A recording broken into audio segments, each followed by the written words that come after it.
Her face slammed against the wooden post until blood smeared down her cheek. The crowd gasped, yet no one stepped forward to stop it. Annabelle Reed, a woman of 25, had been in town for only 3 days. She came looking for honest work. But hunger gnawed her stomach so fiercely that she made a single mistake. She stole a piece of dried meat from the wagon of Harlan Blackwood, the richest and most ruthless cattle baron in Drywater. For that, she was dragged through the dust by her hair. Boots struck her ribs until bruises bloomed purple and red. Her dress tore open at the seams, dirt and blood mixing on the once white fabric. Hands bound tight, she was shoved upright and lashed against the post in the center of the square. Children watched wide-eyed.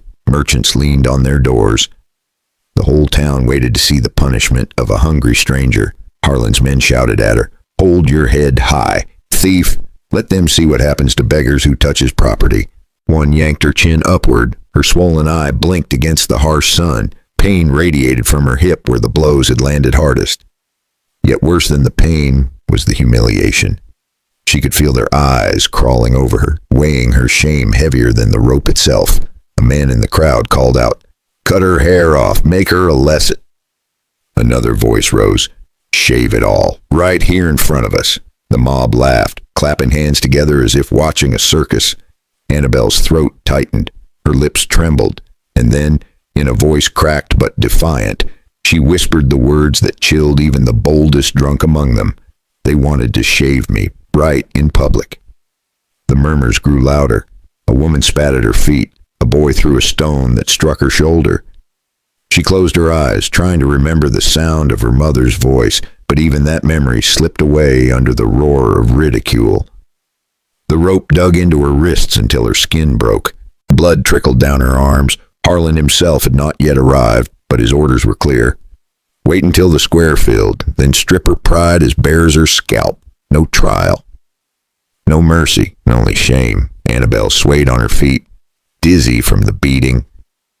Her stomach cramped with hunger.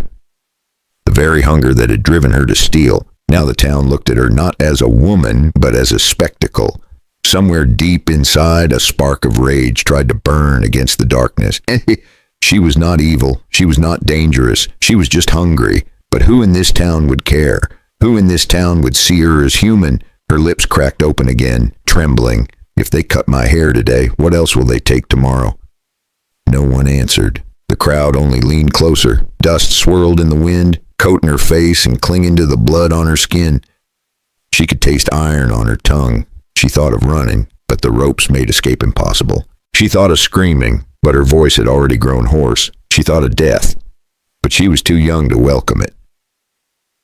So she waited, shaking, each second a blade of fear cutting deeper.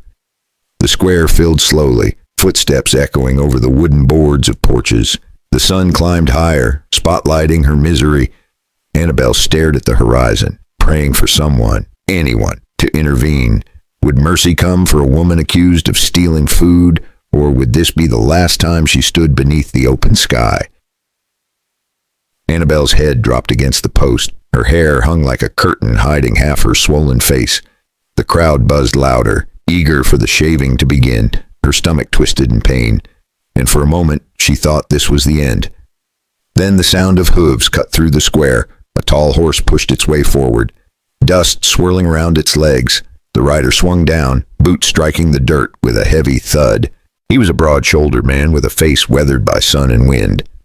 Around his neck hung a red scarf that caught every eye.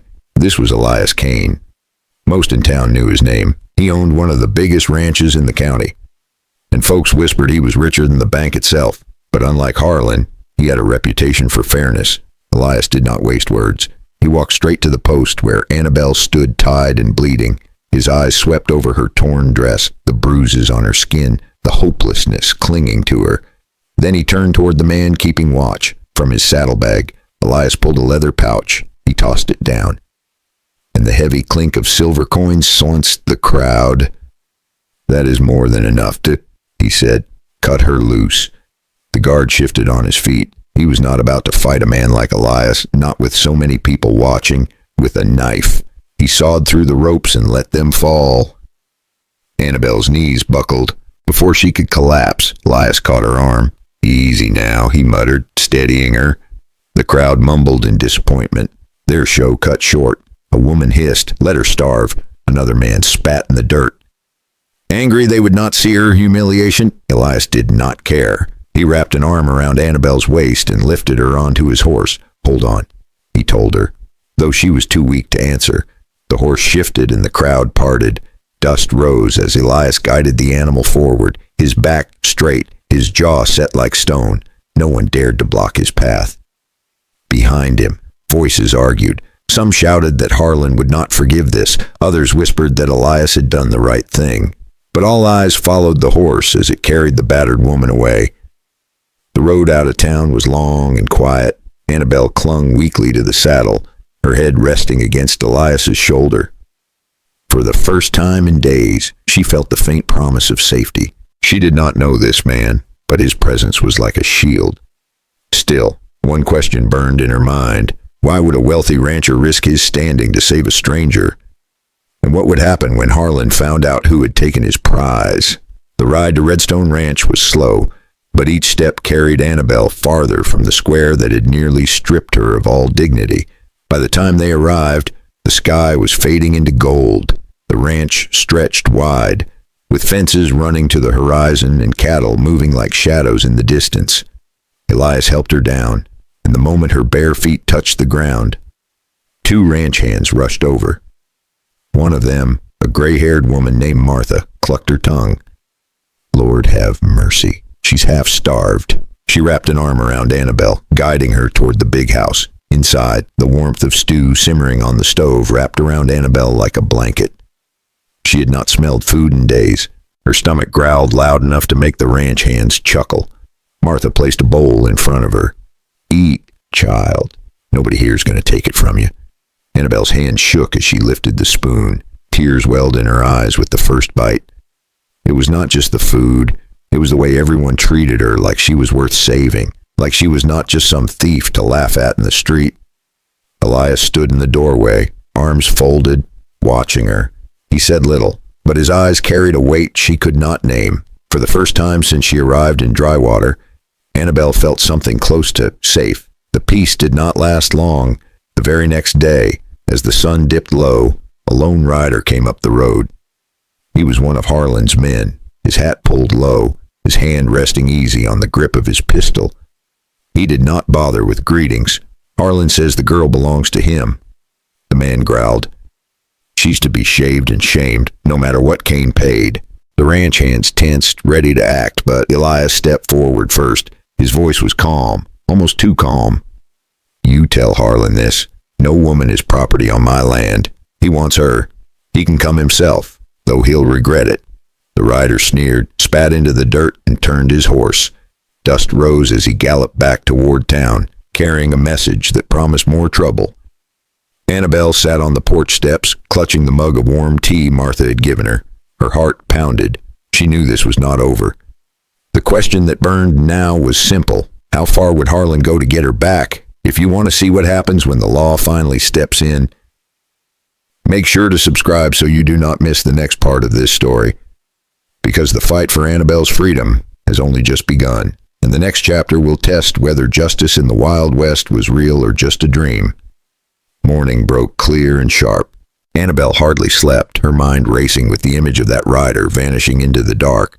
She knew Harlan would not stay quiet, but she did not expect Elias to move first. At sunrise, Elias saddled two horses. He told Annabelle to ride with him into town. Her stomach knotted with fear, but his voice carried no doubt. "If we wait on him, he'll set the rules," Elias said. "We go to the sheriff and make the law settle it." The ride back into Drywater felt heavier than the day before. Every porch seemed filled with watching eyes. Whispers followed them, some pitying Annabelle, some sneering, but Elias rode tall, his red scarf bright against the morning light, daring anyone to speak too loud. Inside the sheriff's office, the air smelled of tobacco and old paper. Sheriff Mallory looked up from his desk, surprised to see Annabelle walk in at all. He had already heard stories, twisted and mean, about the stranger woman who stole from Harlan, but Elias wasted no time. He dropped a folded sheet of paper and a small ledger of names onto the desk. I paid for what she took, Elias said. These men saw it with their own eyes. That debt is settled. Now I want it written down so Harlan cannot touch her again. The sheriff leaned back, chewing the end of his pencil. You know Harlan will raise hell if I sign this. Elias's jaw tightened. Let him. He's not above the law, no matter how many cows he brands. Annabelle stood silent by the wall, her hands twisting together. For a moment she thought the sheriff might laugh and throw them out. Instead, Mallory sighed, pulled a sheet from his drawer, and began to write. By the time he finished, Annabelle's hands were shaking. He stamped the paper with the seal of Drywater County and slid it across the desk. This makes her free, he said. Not a thief, not a prisoner, and not property of any man. Annabelle stared at the words, hardly believing them. She had arrived in this town with nothing, and now a single sheet of paper carried her name and her freedom. Her eyes burned with tears she refused to let fall. Outside, townsfolk gathered quick when word spread. Some muttered that Harlan would never stand for it. Others said maybe it was time someone stood up to him. Through it all, Elias placed the paper in Annabelle's hands. You keep this safe, he told her. It is more than a paper. It is a shield.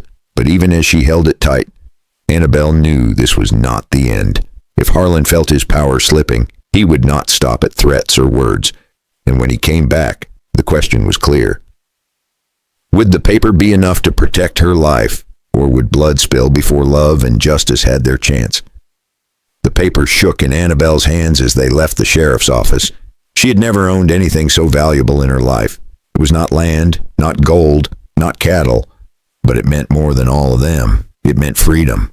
For the first time since she stepped foot in Drywater, she could walk without fear of being dragged back to that wooden post. The sun touched her face, and instead of shame, she felt the warmth of hope. She turned to Elias, unable to find words. He only gave her a quiet nod, as if to say her journey was only beginning. Back at the ranch, the days slowly took on a new rhythm. Annabelle helped Martha in the kitchen, learned how to saddle a horse, even laughed for the first time in weeks. Each night she sat on the porch with Elias, watching the cattle graze against the wide horizon. There was peace in that simple silence, but more than peace, there was something else building between them. Respect, trust, and perhaps, though neither dared to name it yet, love. Elias never spoke of himself as a hero. To him, saving Annabelle was just the right thing to do. Yet for her, it was proof that kindness could still exist in a world that often chose cruelty. She had been beaten, mocked, and nearly humiliated beyond repair, but she had risen from the dust with her dignity intact. And now, she had a place where she belonged. This story carries more than just a romance. It carries a lesson. How often do we judge a stranger by their worst moment? How often do we turn away from someone who is hungry or desperate? Annabelle's crime was not greed, it was survival. How many lives could change if more people acted with compassion instead of scorn? As the sun dipped low, Annabelle stood beside Elias in the field. She asked him softly, "Why me? Why risk so much?" He looked at her, eyes steady as the fading light. "Because no one deserves to be broken for being hungry," he said. "And because I believe in giving people a chance." The wind carried their laughter across the ranch, mixing with the call of the cattle and the song of the crickets.